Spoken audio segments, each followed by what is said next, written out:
Adrian Rudolph. Tēnā koe te hia mana. Tēnā koe. Sir, if there was a national standard for budgets, I'm afraid this budget would fail. Actually, it would be pretty damn hopeless. And that statement, sir, was made in my electorate in Fielding, actually. And there's a group of parents in Fielding that have had the courage to start their own school. And the reason why they want to start their own school is because none of the schools there are providing total immersion to our Māori. And so that's what they wanted to do, and good on them. It's been an absolute struggle for them, though. And this budget, there is nothing in there for them. They're on to their third venue. That's just not good enough. The Minister talks about providing good, safe school buildings for students. There's a group in Fielding that have nothing like that. They deserve better. Sir, children living in poverty, what's in this budget for them, for education? How does a child go home to a car and try to do their homework? There's nothing in this budget for them. How do children do their homework without Wi-Fi? They don't have the ability to connect to the internet.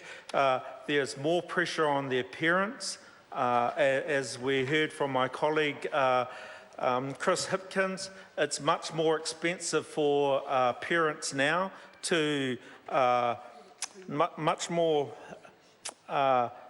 expensive for them to provide an education from living in cars.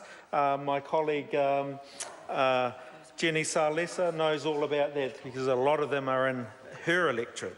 Sir, the Minister talks about the increased budget. Well, actually, it hasn't increased enough.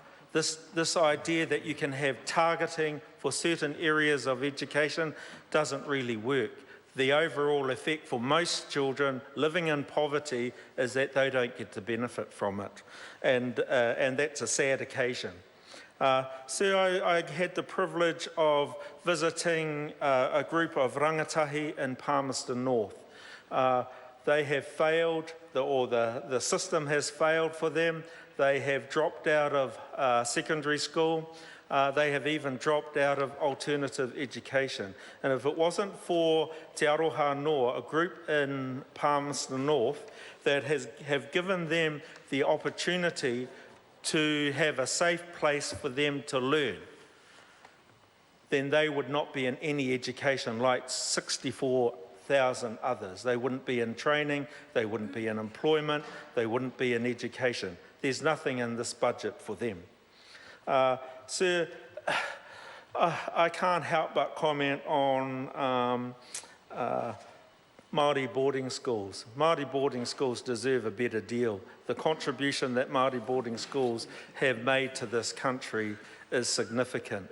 The closures that have happened, I think, is systematic of how the Ministry of Education has not supported these very important schools.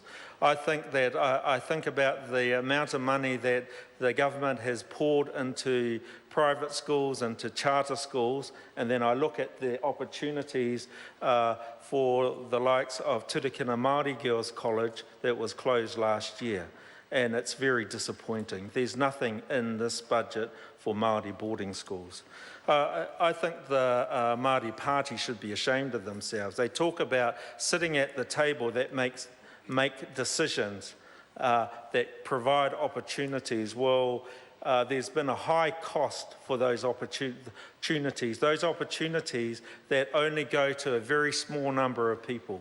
If you have a look at the numbers of people, of Māori children attending charter schools, they are very low compared to the numbers that are going to mainstream schools. And my question is, where is the benefit for those Māori kids, and actually all kids living in poverty, or all kids that deserve better opportunities? Where is the opportunities for them in this budget? Because I can't see them.